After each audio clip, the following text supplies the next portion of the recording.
Assalamualaikum warahmatullahi wabarakatuh. Selamat malam.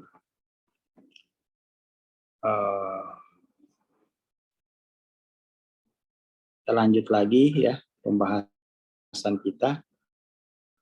Malam ini kita akan bahas pride gitu ya. Kita akan bahas pride. Semoga ini bisa membantu kita ya untuk memahami dinamika jiwa kita sendiri. Pride itu mungkin 150 kali ya. 175. Oh ya, guilt. 90 anger.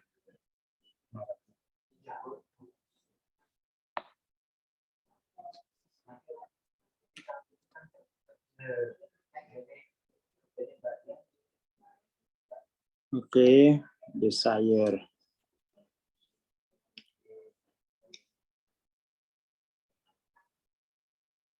Oke, kita lanjutin ya.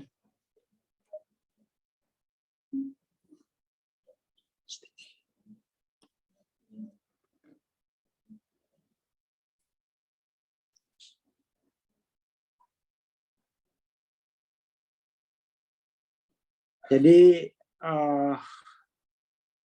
apa namanya, pride ini kan sebuah bentuk kesadaran.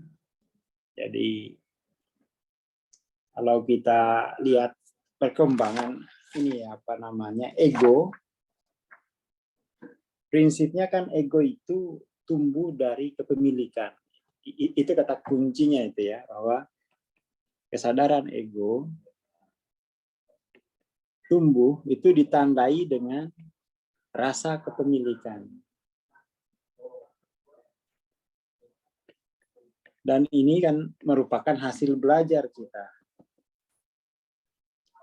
Merupakan hasil belajar. Dan kemudian tuh pada bagian pride ini, itu rasa kepemilikan pada kekuasaan ya. Ada rasa kepemilikan pada kekuasaan.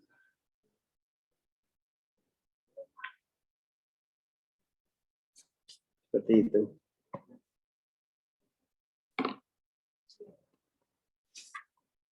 Kita lihat, jadi kebanggaan merupakan beban rapuh ya, yang tak perlu, yang bukan hanya rentan terhadap ini ya, salah baca saya.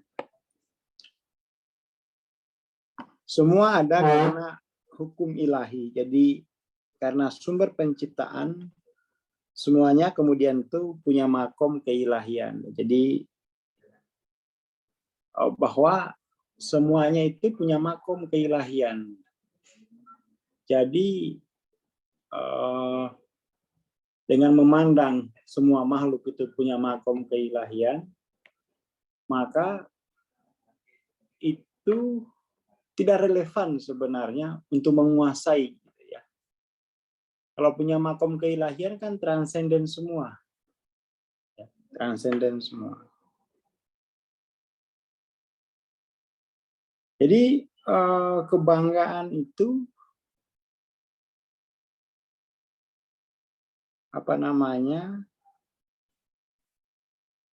kenyataan yang digantikan oleh ilusi. Jadi kita mengganti kenyataan dengan ilusi. Kenyataannya kan transenden semua itu. Ilusinya bahwa dia enggak transenden. Bisa saya marahin nih. Bisa saya kuasai dia.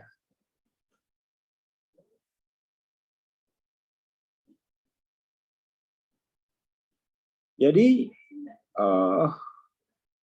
kesetaraan ya, equality dari semua yang ada adalah konsekuensi ya, berkah dari keberadaan itu sendiri. karena semuanya itu berasal dari Tuhan, maka dia konsekuensinya itu semuanya itu punya makom keilahian.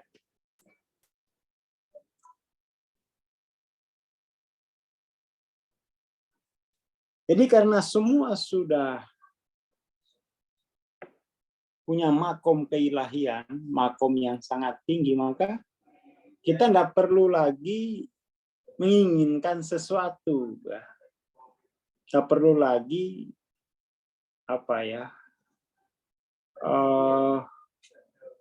rasa ada atau nggak perlu lagi pemilikan gitu ya. Tidak perlu kepemilikan karena semuanya itu sudah diberikan. Jadi orang itu kan mencari-cari posisi ya karena dia belum punya posisi. Semua sudah diberikan ya pada posisi tertinggi, transenden. Jadi posisi kekuasaan itu untuk apa? Ya, posisi kekuasaan itu untuk apa? Jadi posisi kekuasaan digantikan dengan posisi transenden gitu ya. Kalau posisi kekuasaan ini kan sifatnya sementara. Transisional aja itu. Nanti akan dilepas pada waktunya. Tapi kalau posisi transenden itu dia abadi. Dia abadi. Hanya saja memang penyangkalan pada yang transenden ini sangat kuat sekali. Penyangkalan pada yang transenden ini sangat kuat.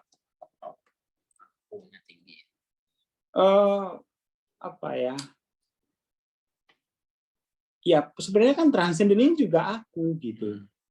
Hanya saja memang waktu kita lahir, yang kita kenal pertama kali itu, yang tumbuh pertama kali itu adalah kesadaran kepemilikan itu, ego itu yang tumbuh. Jadi kita dalam keadaan tidak berdaya, tahu-tahu tumbuh rasa aku itu. Rasa aku akibat dari kepemilikan, memiliki tubuh. Ego itu kan kepemilikan, dan kepemilikan pertamanya itu memiliki tubuh. Ketika dia bisa menggerakkan tubuhnya, situlah muncul kesadaran ego. Saya punya tubuh, saya yang memiliki tubuh ini. Jadi rasa ada karena kepemilikan itu namanya ego. Jadi ego itu kan adalah rasa ada atas kepemilikan.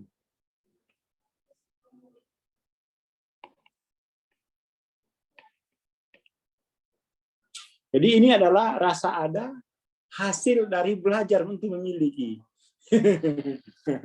Jadi hasil belajar itu. Makanya dia kuat. Kenapa? Itu hasil belajar kolektif. Kita sudah berjuang mati-matian, sementara transenden ini gift. Nggak perlu belajar. Otomatis sudah ada. Nggak perlu belajar. Nggak perlu belajar sama sekali. Nggak perlu belajar. Jadi pencerahan itu sebenarnya adalah melepaskan rasa ada, rasa yang pernah ada itu. Rasa ada atas kepemilikan, itu dilepas. Itu kita berat. Kenapa? Loh ini saya ini. Saya sudah mati-matian ini. Saya diseret pakai kereta sama ibu saya biar bisa berjalan. Dan sekarang saya udah mampu. Itu kan sangat nyata itu. Sementara rasa transenden itu enggak perlu belajar. Saking mudahnya itu enggak dihargai. Jadi ketika ego itu tumbuh, dia mulai menghargai perjuangan. Mulai menghargai perjuangan, mulai menghargai kerja keras.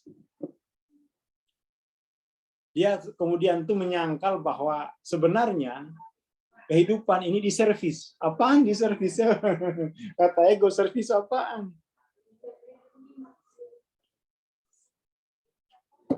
Jadi pada kesadaran pride itu, kenyataan itu digantikan oleh ilusi.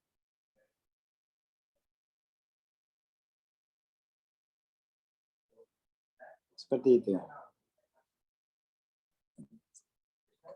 Seperti itu. Jadi itu yang paling penting ya.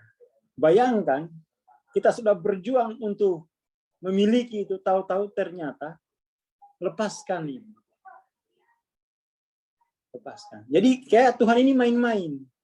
Kenapa kita tidak diberi kesadaran transenden waktu masih hari pertama kita lahir gitu ya? Kenapa harus nunggu kesadaran atas kepemilikan ini tumbuh lebih dulu di hati kita, baru kemudian ternyata ini salah. Ini kayaknya Tuhan kurang kerjaan ini. Ini kayaknya Tuhan nggak serius ini. Disitulah Tuhan sebenarnya ingin kamu cinta aku apa enggak gitu ya. Kalau kamu cinta, korbankan itu kepemilikan. Lepaskan kalau benar-benar cinta.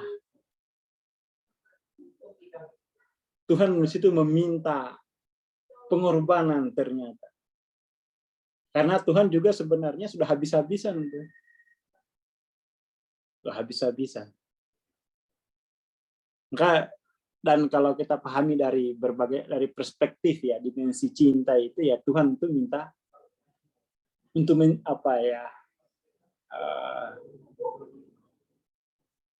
kita lebih milih mana? Memilih diri kita atau memilih cinta Tuhan? Karena yang transenden ini free. Jadi bukan pencerahan, itu bukan pencapaian ya. Pencapaian itu adalah ketika kita rela melepaskan rasa ada dari hasil pembelajaran kita. Itu pencapaian tuh. Tapi kalau pencerahan itu bukan pencapaian sama sekali. Yang pencapaian itu adalah kesungguhan kita untuk melepaskan kesadaran rasa ada atas kepemilikan. Karena ini kepemilikan ini diperjuangkan ini. Untuk bisa berjalan saja itu kita berapa kali jatuh di training, ya kan? Sampai akhirnya yes. Ya kan? Untuk bisa ngangkat kita punya kaki aja itu berapa kali training. Yes. Ketika sudah bisa kita kuasai, saya memilikinya, saya menguasainya. Situ tuh mulai kebanggaan demi kesadaran kebanggaan itu tumbuh, dan itu kemudian mengisi ruang jiwa kita. Jadi sebenarnya dunia linear itu dunia yang kita pahami dari rasa ada yang dipelajari waktu kecil itu, yang kemudian hanya menghasilkan model dunia material yang ruangnya itu 3 dimensi ditambah dengan 1 dimensi waktu. Seperti itu.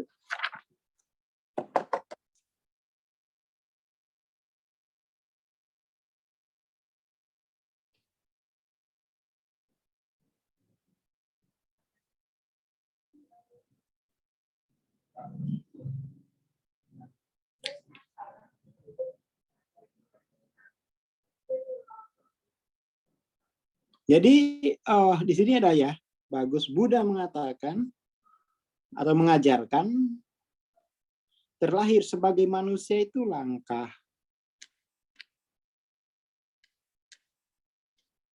Atau asing. Mendengar tentang pencerahan itu lebih langka lagi, dan yang paling langka adalah mengejar pencerahan. Dan mengejar pencerahan itu bukan ke depan, kita menyembuhkan masa lalu kita. Kita hanya matahari itu sudah ada. Nggak perlu kita bikin matahari lagi. Tapi kita mau nggak meroket menembus awan? Oh, itu. Kita sudah nyaman di bumi, ya kan? Kita sudah nyaman.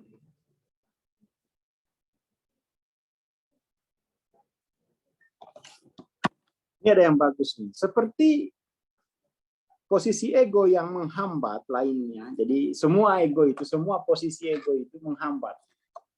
Artinya menghambat karena dia menjebak, ya satu sisi kesadaran ego itu membantu kita saat tidak berdaya. Tapi di sisi yang lain ternyata dia membatasi, memenjarakan kita. Memenjarakan kita. Dan sebenarnya, kata Hawking, bukan posisinya yang menuntut dilepaskan, melainkan rasa emosinya itu loh. Rasa saya sudah berjuang, itu yang menahan untuk dilampaui. Rasa emosinya itu. Emosi itu kemudian itu memberikan kita rasa bahwa saya ada ini. Saya ada. Lalu kemudian menyadari bahwa kebanggaan itu sebuah batasan, itu merupakan langkah penting dalam pencerahan.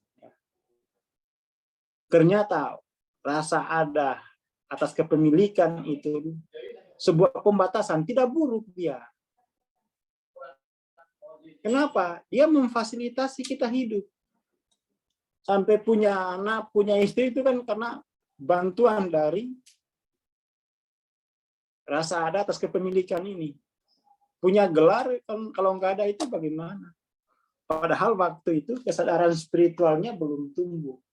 Kesadaran yang transenden itu belum tumbuh. Yang tumbuh duluan itu kesadaran atas kepemilikan atau ego itu. Lalu kemudian kita menyadari bahwa ini merupakan keterbatasan ini. Itu sebuah langkah besar. Jadi tidak dicela. Iya, dia ini berguna. Tapi kalau fiturnya hanya seperti ini, saya rugi. Kenapa? Di situ kemudian tuh kita menyadari keterbatasan ego karena kita menerima hipotesis baru bahwa saya itu transenden aslinya. Iya, ini oke.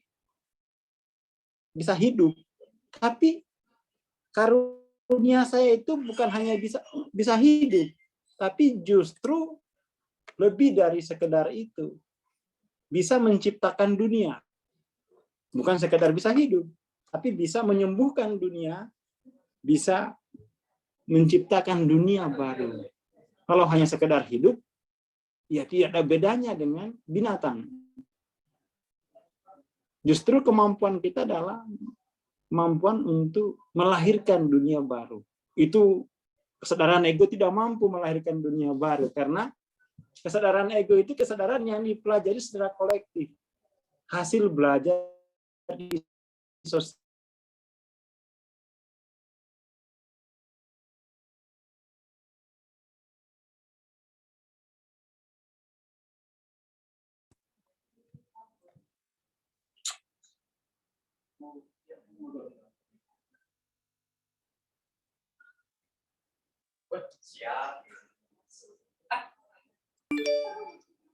Seperti itu. Jadi menyadari atau mampu mengatakan bahwa ego itu memiliki keterbatasan karena kita sudah menerima hipotesis bahwa diri saya itu transenden. Hipotesis sebagai dugaan kebenaran. Walaupun secara emosional itu belum ada rasanya, tapi mesti ada rasa ingin tahu yang mendalam tentang atau akan ketransendenan kita itu. Dengan begitu kita dengan sukarela itu mau melepaskan kebanggaan. Toh kita rela atau tidak, pada akhirnya kesadaran akan kepemilikan ini selesai dia di paling banter itu di kuburan. Selesai di kuburan, tidak laku di alam kubur. Hanya laku di masyarakat. Di alam kubur nggak laku itu kesadaran ego ini. Memilih petatang penteng siapa? Di alam spiritual. Ya kan? Di alam spiritual itu enggak bisa petatang, enggak laku ini. Kesadaran ego itu setelah dia hanya laku di masyarakat. Di luar itu enggak laku lagi. Enggak laku. Jadi bagaimana kita bisa rela mudah melepaskan kesadaran ego ini dengan memahami masa berlakunya, keterbatasan masa berlakunya, gitu ya. Lalu kemudian hilangnya kesempatan untuk mengaktualkan potensi transenden kita, gitu ya. Kalau transenden ini ya dunia akhirat laku dia. Di dunia bisa laku, di akhirat bisa laku, karena memang ya itu apa ya? Ya otentiknya diri kita seperti itu. Oke, itu dulu ya. Itu dulu malam ini. Bagaimana bisa melampaui ego? Banyak hal ya. Salah satunya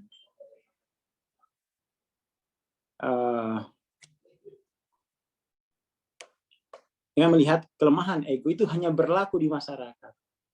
Itu pun masyarakat yang sangat terbatas. Kita keluar dari masyarakat kita, nggak laku lagi ego kita itu. Ya kan? Kayak teman saya orang Muna. Sini banyak orang Muna kayaknya ini. Orang Muna dia, teman saya tapi ini, sungguh-sungguh terjadi. Di kampung itu necis banget. Parlente. Tiba di Jakarta jadi kuli dia. Katanya nggak ada yang tahu saya di sini. Nggak ada yang tahu dia di Jakarta katanya. Hilang kebanggaannya. Jadi dari situ saya belajar, oh kebanggaan ini sifatnya ini local wisdom.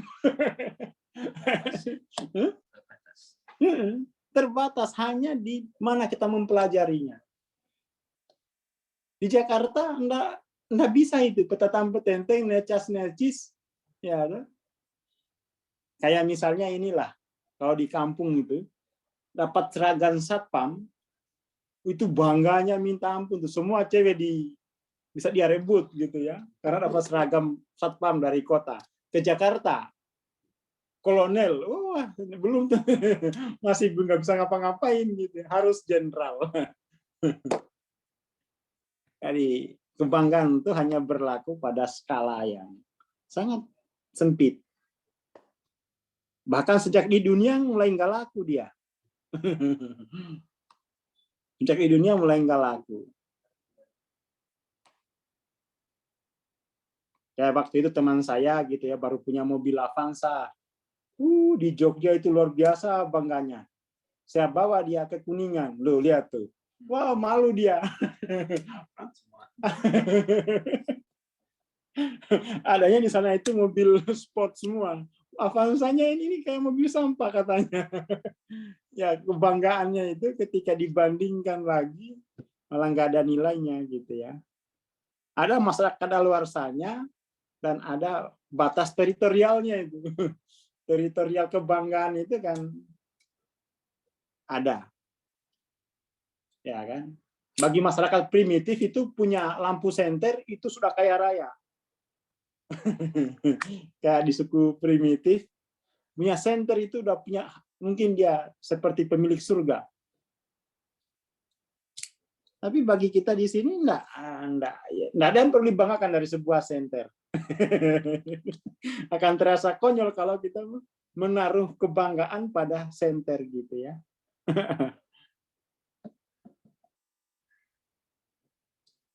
Seperti itu. Oke, itu dulu. Terima kasih. Assalamualaikum warahmatullahi wabarakatuh. Ya, terima kasih Bang Ansor. Ya, sahabat kelas malam ini kita akhiri sampai di sini. Ketemu lagi minggu depan di waktu yang sama. Terima kasih. Selamat malam semuanya.